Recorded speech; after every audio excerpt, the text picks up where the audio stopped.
안녕하세요. 드림심리상담센터 오은정 소장입니다. 이번 시간에는 유아기 애착 형성에 대한 이야기를 해볼 텐데요. 요즘엔 엄마 아빠의 경주활동 시간이 늘어나고 상대적으로 아이와 함께할 시간이 줄어들면서 많은 부모님들이 혹시 내 아이와의 애착이 불안정하게 형성되면 어쩌나 하는 고민을 좀 하시는 것 같아요. 그래서 오늘은 유아기 아이를 둔 부모님들의 고민들을 함께 듣고 이야기를 나눠보겠습니다. 유아기 애착 형성이 중요한 이유는 안정적인 애착이 단순히 부모님과 아이와의 좋은 관계만을 뜻하는 것이 아니라 부모와 아이 사이의 신뢰관계가 바탕이 되어서 이후 아이가 유치원이나 학교에 진학했을 때 선생님과의 관계, 친구들과의 관계, 더 나중에는 배우자와의 사회적인 관계까지 영향을 주기 때문인데요. 만약 아이가 부모님과 불안정한 애착을 맺고 있다면 아이가 잘 떨어져 있지 못하는 의존적인 행동을 보이거나 지나치게 공격적인 모습을 보일 수 있습니다.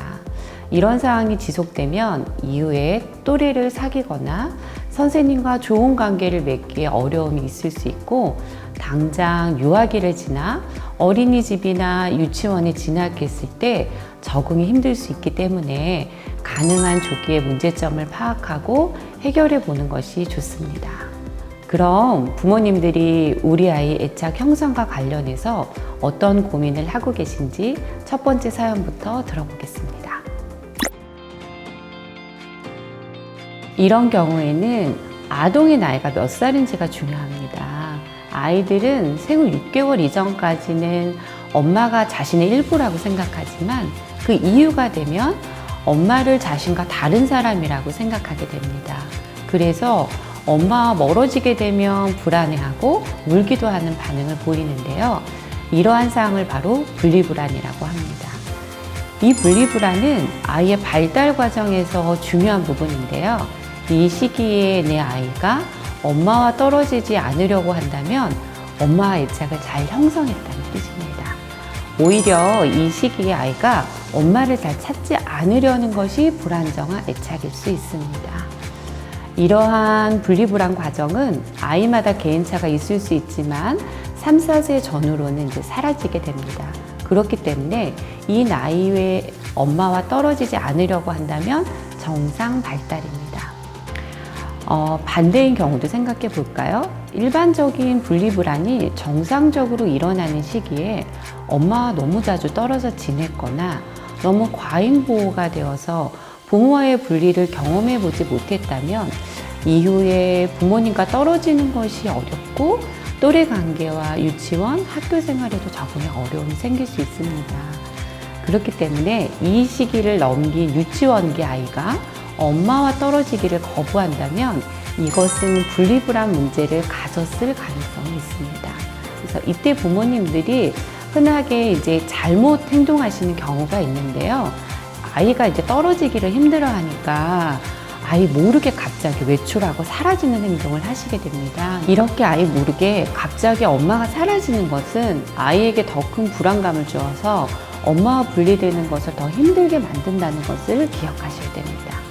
이럴 때는 아이의 불안을 잘 이해하고 공감하시면서 안정감을 주는 말로 안심시키시면서 조금씩 떨어지는 것을 연습하셔야 됩니다. 또 갑자기 이런 것을 연습하기 위해서 너무 많은 사람들이 있는 곳에 엄마 없는 상황에 노출시키는 것도 좋지 않은 방법입니다. 이 고민은 부모님들이 애착 형성과 관련해 많이 해주시는 질문 중에 하나입니다. 아빠로 질문을 해주시긴 했지만 요즘 직장에 다니는 어머님들이 많아서 같은 질문을 자주 받는데요. 결론부터 말씀드리면 시간이 적다고 불안정 애착을 맺는 것은 아니니 너무 걱정하실 필요는 없습니다.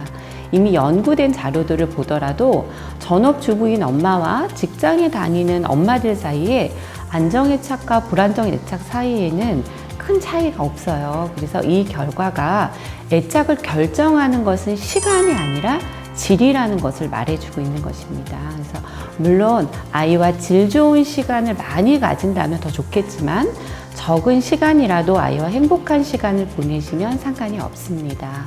그런데 마주되는 적은 시간마저 아빠가 아이를 엄하게 혼내거나 너무 과묵하게 조용한 시간으로 보낸다면 좋은 애착을 형성하기는 어렵겠죠.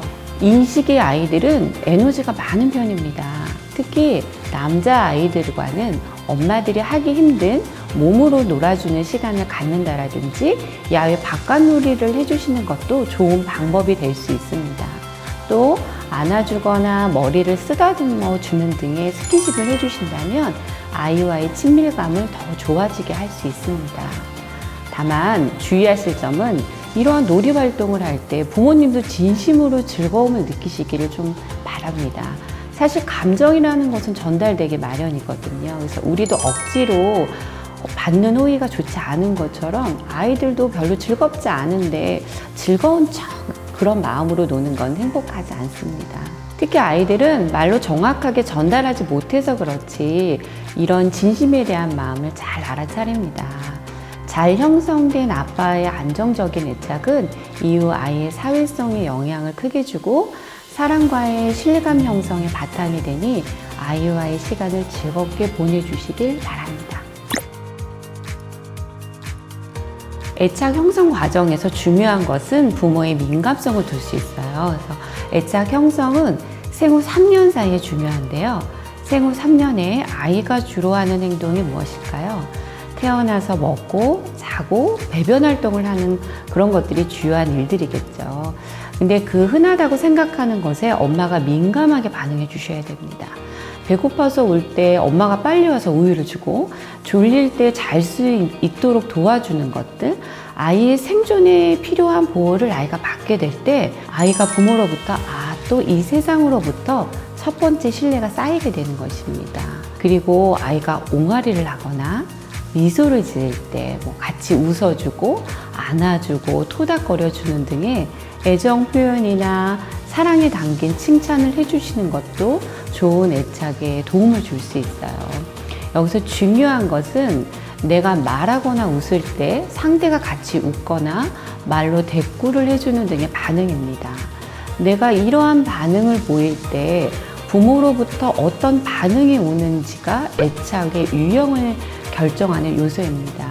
만약 아이가 이런 신호를 보내도 부모가 반응이 없다면 불안정 회피형의 유형이 될 수 있고, 부모가 화가 많은 듯한 반응을 보이게 된다면 아이는 불안정 저항형, 이 회피와 불안 이 두 가지를 같이 반응해서 아이를 혼란스럽게 만드는 것이 불안정 혼란형이 될 수 있으니까 부모의 반응은 정말 중요한 요소가 되겠죠.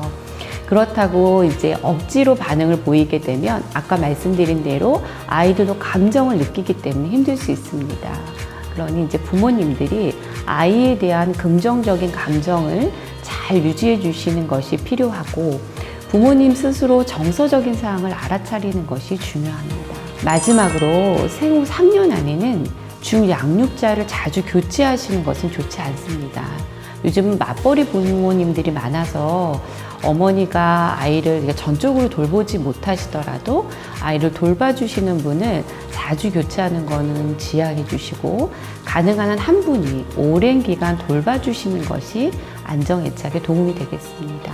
오늘은 우리 아이들이 태어나서 처음으로 하게 되는 관계 맺기죠. 부모님과의 애착 형성에 대해서 두루 이야기 나눠보았는데요. 아이가 태어나 가족이 되었다는 특별한 이유에 더해 우리 아이가 처음 관계 맺는 사람들이 바로 엄마 아빠이기 때문에 그 첫 경험을 좋은 감정으로 자랄 수 있도록 부모님이 도와주시면 이후 우리 아이가 타인과 건강한 관계 맺기를 이어가는데 큰 바탕이자 힘이 될 것 같습니다. 토킹 어바웃 마음 상담소 다음 시간에는요, 우리 아이들의 관계 형성에 관한 두 번째 이야기를 해보려고 해요. 어린이집이나 유치원 입학 등으로 사회활동에 첫 발을 내딛는 아이들이 관계 형성에 관한 내용이니 해당 아동을 둔 부모님께는 도움이 될 것 같습니다. 마음상담소 오늘은 여기서 인사드릴게요. 드림심리상담수다 소장 오은정이었습니다.